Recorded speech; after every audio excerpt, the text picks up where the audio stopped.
അത് ഇപ്പോഴും എല്ലാവരും കാണണമല്ലോ, ഇങ്ങനത്തെ പഴയ കാര്യങ്ങളാണെങ്കിലും എല്ലാവരും അറിഞ്ഞിരിക്കണം.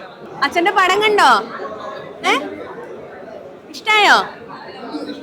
ഫാമിലി ഓറിയന്റഡ് ആണ്. ഫാമിലിക്ക് കയറി കാണാൻ പറ്റിയ ഒരു എമോഷൻസ് ഉണ്ട്, സോങ് ഉണ്ട്, ഫൈറ്റ് ഉണ്ട്, എല്ലാം ഉണ്ട്. പിന്നെ എടുത്തു പറയാത്ത വേറെ പ്രത്യേകത വെച്ചിട്ടുണ്ടാ, ഇതിന്റെ മോഹൻ സിതാരയുടെ സംഗീതം വളരെ നാളുകൾക്ക് ശേഷം നല്ലൊരു മെസ്സേജ് ഉണ്ട്. അതായത് മാതാപിതാക്കളും മക്കളും തമ്മിലുള്ള ഒരു ബന്ധം. എന്താ ഏറ്റവും ഇഷ്ടപ്പെട്ട ഈ മൂവിയില്? ക്ലൈമാക്സ് കുറേ വർഷങ്ങളായി ഇങ്ങനെയുള്ളൊരു കുടുംബ ഫിലിം കണ്ടിട്ട്. സെക്കൻഡ് ഹാഫ് വളരെ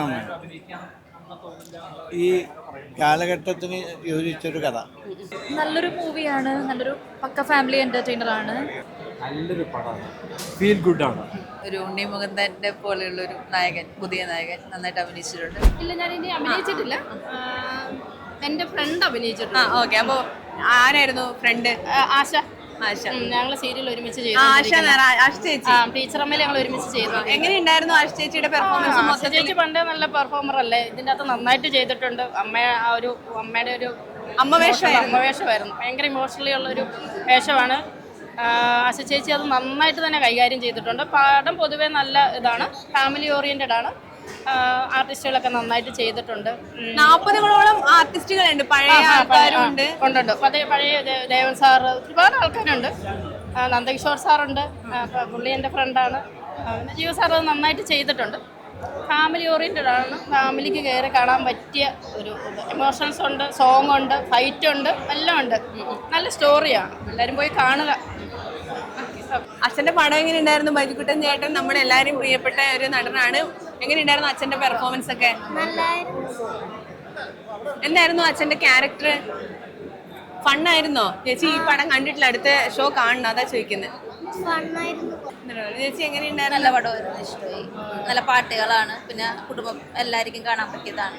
എല്ലാവർക്കും ഫാമിലിക്ക് ഇരുന്ന് കാണാൻ പറ്റും. നല്ലൊരു പടമാണ്, ഫീൽ ഗുഡാണ്. കാരണം ഓവർ ആക്ടിങ് ഇല്ല. ഞാനൊരു ആർട്ടിസ്റ്റാണ്, ലോയറാണ്, പിന്നെ എഴുത്തുകൊണ്ട് സ്ക്രിപ്റ്റൊക്കെ ഉണ്ട്, അഡ്വക്കേറ്റ് ചെയ്യുന്നത്. ഞാനതൊരു അനലൈസ് ചെയ്താൽ simple but to the point. ഈ കഥ എന്ന് പറഞ്ഞാൽ നാട്ടിലെല്ലാം നമ്മുടെ എല്ലാ ആൾക്കാരും നടക്കുന്ന കാര്യങ്ങളാണ്. അതിന് എങ്ങനെ മേക്ക് ചെയ്തു എന്നുള്ളതാണ് അതിലത്. പിന്നെ there is no over acting. അത് ആർട്ടിസ്റ്റിനൊക്കെ നല്ല സ്കോപ്പുണ്ട്, ഫ്യൂച്ചറുള്ള മാറ്റമുണ്ട്. പിന്നെ നന്നായിട്ട് എൻ്റെ അവിടെ, അതായത് നമ്മൾ പറയില്ലേ, സന്തോഷമായിട്ട് പിരിയുന്ന ഒരവസ്ഥ അവിടെ ഉണ്ടാക്കി. ചെറിയ കാര്യങ്ങളൊന്നുമില്ല, അസൂയ, തമ്മിലുള്ള വൈരാഗ്യം, ഇതൊക്കെ തന്നെ ഇതിവൃത്തം അതന്നെയാണ്, അല്ലാണ്ട് വേറെ ഒന്നുമില്ല. എല്ലായിടത്തും നടക്കുന്നതാണ്. നമ്മുടെയൊക്കെ സ്വന്തക്കാരുടെ അടുത്ത്, വീട്ടിലും നാട്ടിലും എല്ലാം നടക്കുന്ന കാര്യങ്ങൾ അത് എങ്ങനെ ഡയറക്ടർ അത് നീറ്റാക്കിയിട്ട് ഉപയോഗിച്ചു എന്നുള്ളതാണ്. Actually he deserves Kudos. Super, ഇഷ്ടപ്പെട്ടു. എങ്ങനെയാണ് അതിന്റെ ഒരു കുടുംബ ബന്ധങ്ങളുടെ കഥ പറയുന്നതാണ്? അങ്ങനെ അത്രയ്ക്ക് എനിക്ക് പറയാം. ഇഷ്ടമായി നമുക്ക്? ശരി, ഇഷ്ടായി, നല്ല ഇഷ്ടായി. അസലായിരുന്നു, നല്ല പെർഫോമൻസ് ഒക്കെ അസലായിരുന്നു. എൻ്റെ അമ്മാവൻ്റെ മോനാണ്. ആണോ? ശരി. അപ്പൊ അമ്മാവന്റെ മോൻ പൊളിച്ചോ? അസലായിരുന്നു. പടം എന്ന് വെച്ച് കഴിഞ്ഞാൽ, അതായത് ഒരു നാട്ടിൻപുറത്ത് പഴയ കാലത്ത് ഒരു ഇതിലേക്ക് തുടങ്ങിയിട്ട് അവസാനം ഒരുപാട് കഥാപാത്രങ്ങൾ ഇതിനകത്തുണ്ട്. അതായത് നമ്മൾ അറിയപ്പെടുന്ന പഴയ തലമുറയിലുള്ള സ്വടയം ചേർത്ത് മുതൽ ഇങ്ങോട്ട് വരികയാണെങ്കിൽ ഒരുപാട് കഥാപാത്രങ്ങൾ, ദേവൻ, പിന്നെ അങ്ങനെയുള്ള ഒരുപാട് പേര്, ആ കാലഘട്ടത്തിൽ ഒരുപാട് പേര്, ശിവജി ഗുരുവായൂർ, ഇവരെല്ലാം നല്ല സ്ക്രീൻ സ്പേസ് കൊടുത്തിട്ട് ഇതിനെ കൊണ്ടുവന്ന് ആ കഥയായിട്ട് ബന്ധപ്പെടുത്തി കൊണ്ടുവരാനായിട്ട് ഇതിൻ്റെ സംവിധാനം ശ്രമിച്ചിട്ടുണ്ട്. പിന്നെ എടുത്തു പറയാത്ത വേറെ പ്രത്യേകത വെച്ചിട്ടുണ്ടാ, ഇതിൻ്റെ മോഹൻ സിതാരയുടെ സംഗീതം വളരെ നാളുകൾക്ക് ശേഷം നല്ല ഹൃദയമായിട്ടുള്ള പാട്ടുകൾ, ആ സന്ദർഭത്തിന് അനുയോജ്യമായ പാട്ടുകൾ കേൾക്കാനും ബീജിയം കൊണ്ട് നല്ല ഭംഗിയായിട്ട് ചെയ്യാനായിട്ട്, ആ വിഷ്വലൈസേഷൻ അതെല്ലാം ചെയ്യാനായിട്ട് എൻ്റെ സംവിധായകന് കഴിഞ്ഞിട്ടുണ്ട്. സംവിധായകനെ കുറിച്ച് പറയുമെങ്കിൽ ഈ കഥ ഒരുപാട് കോംപ്ലിക്കേറ്റഡ് ആയൊരു കഥയാണ്. ആ കഥ എടുത്ത് നല്ല രീതിയിൽ സംവിധാനം ചെയ്ത് ഒരു ബോറടിയും തോന്നാതെ പ്രേക്ഷകരിലേക്ക് എത്തിക്കാനായിട്ട് ആ കാസ്റ്റിങ്ങിലൂടെ, അതായത് വിഷ്വലൈസും അതിൻ്റെ ഒരു ദൃശ്യഭംഗിയോടുകൂടി അവതരിപ്പിക്കാനായിട്ട് ഈ സംവിധായകനെ ജീവൻ സാർ ശ്രമിച്ചിട്ടുണ്ട്. Big salute. പ്രൊഡ്യൂസറുടെ ഒരു കഥയാണ് ഇതെന്ന് പറഞ്ഞിട്ടുണ്ട്. പ്രൊഡ്യൂസറുടെ ഒരു ജീവിതമാണ്, അത് കുറച്ച് സിനിമാറ്റിക് എലമെന്റ് കൂടി ചേർത്താണ്. ഉണ്ട്. ആ പ്രൊഡ്യൂസർ ഈ പടത്തിന് വേണ്ടി ഒരുപാട് സ്ട്രെയിൻ എടുത്തിട്ടുണ്ട്. കാരണം ഈ പടം ഇടയ്ക്ക് വെച്ച് നിന്ന് പോകേണ്ട പടമല്ല.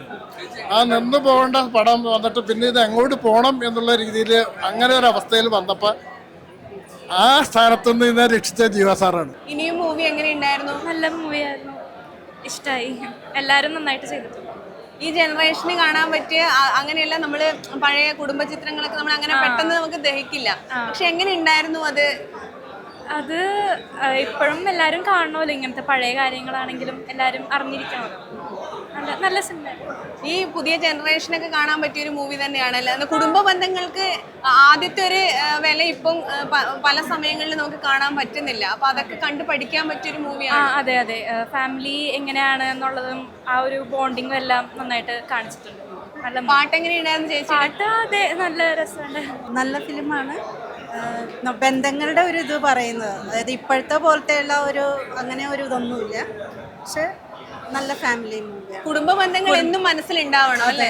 തന്നെ ഒരു അങ്ങനെ ഒരു മെസ്സേജ് എന്തെങ്കിലും പടം നൽകുന്നുണ്ടോ?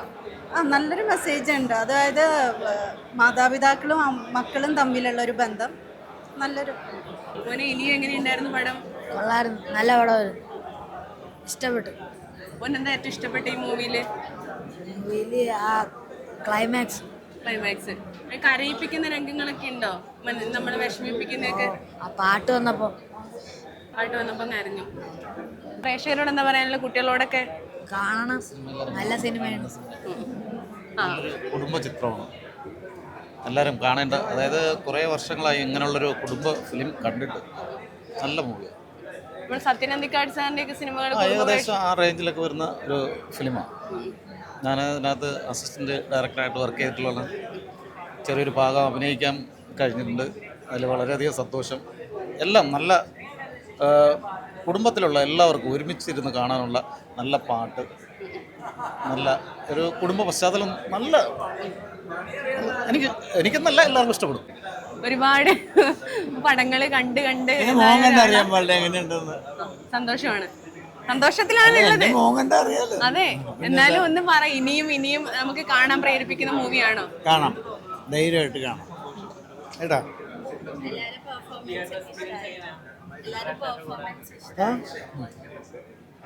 സെക്കൻഡ് ഹാഫ് വളരെ നന്നായി. ഈ കാലഘട്ടത്തിന് യോജിച്ചൊരു കഥ കുടുംബ പ്രേക്ഷകർക്ക് കാണാൻ പറ്റും. തീർച്ചയായിട്ടും അവർക്കാണ് കൂടുതൽ ഇഷ്ടമായിട്ട്. പ്രത്യേകിച്ച് ട്രഡീഷണൽ ടൈപ്പ് ആളുകൾക്കൊക്കെ വളരെ ഇഷ്ടമാവും. ഒരുപാട് ഓർമ്മകളിലേക്കൊക്കെ പോയോ? എന്തെങ്കിലുമൊക്കെ? അങ്ങനെയൊന്നുമില്ല. എങ്ങനെയുണ്ടായിരുന്നു? ഇനിയും നല്ലൊരു മൂവിയാണ്, നല്ലൊരു പക്ക ഫാമിലി എൻ്റർടൈനറാണ്. ഞാൻ പാടിയിട്ടുണ്ട് ആ മൂവിയിൽ. മോഹൻ സിതാര സാറാണ് മ്യൂസിക് ചെയ്തിരിക്കുന്നത്. ലിറിക്സ് എങ്ങണ്ടിയൂർ ചന്ദ്രശേഖരൻ സാറാണ്. നല്ല പടമാണ്, എല്ലാവരും വന്ന് കാണുക. എൻ്റെ ഫ്രണ്ട് ഡയറക്ഷൻ ചെയ്ത പടമാണ്. നല്ല പാട്ടുകൾ, പിന്നെ ഒരു ഉണ്ണി മുകുന്ദൻ്റെ പോലെയുള്ളൊരു നായകൻ, പുതിയ നായകൻ നന്നായിട്ട് അഭിനയിച്ചിട്ടുണ്ട്. എല്ലാവരും നന്നായിട്ട് എല്ലാവരും നന്നായിട്ട് പെർഫോം ചെയ്തിട്ടുണ്ട്. അടിപൊളിയുണ്ടായിരുന്നു. അച്ചൂട്ടി എല്ലാവരും നന്നായിരുന്നു. Thank you. ഒരുപാട് നാള് എല്ലാവരും പറയുന്നത് നമ്മൾ സത്യൻ അന്തിക്കാട് സാറിന്റെ കുടുംബ പടമൊക്കെ കാണുന്നത് പോലെ അതേപോലെ തന്നെ ഉണ്ട്. അതായത് ഒരു സിബി മലയിൽ സത്യൻ അന്തിക്കാടിൻ്റെ ഒക്കെ ഒരു സിനിമയുടെ പോലെ ആ ഒരു അന്തരീക്ഷമായിട്ടുള്ള ഒരു അമ്പലം, അങ്ങനത്തെ ഒരു മൂവിയാണ്. ഒരുപാട് പടത്തിൽ അഭിനയിച്ച ഒരാളാണ്. ഞാൻ അഭിനയിച്ചിട്ടുണ്ട്, ആക്ടറാണ്, ഡയറക്ഷൻ ചെയ്തിട്ടുണ്ട്. ഇനിയിപ്പോൾ അടുത്ത മൂവിയിൽ വെയിറ്റ് ചെയ്യുന്നു. അപ്പോൾ കുറച്ച് നാളായിട്ട് ഞാൻ ചെയ്യുന്നുണ്ട്, അതിൽ കുറച്ച് മാറി നിൽക്കുകയാണ്. അപ്പോൾ വീണ്ടും പടം കാണാൻ വേണ്ടി വന്നതാണ്. 1-2 മൂവി കമ്മിറ്റഡ് ആയിട്ടുണ്ട്. Thank you.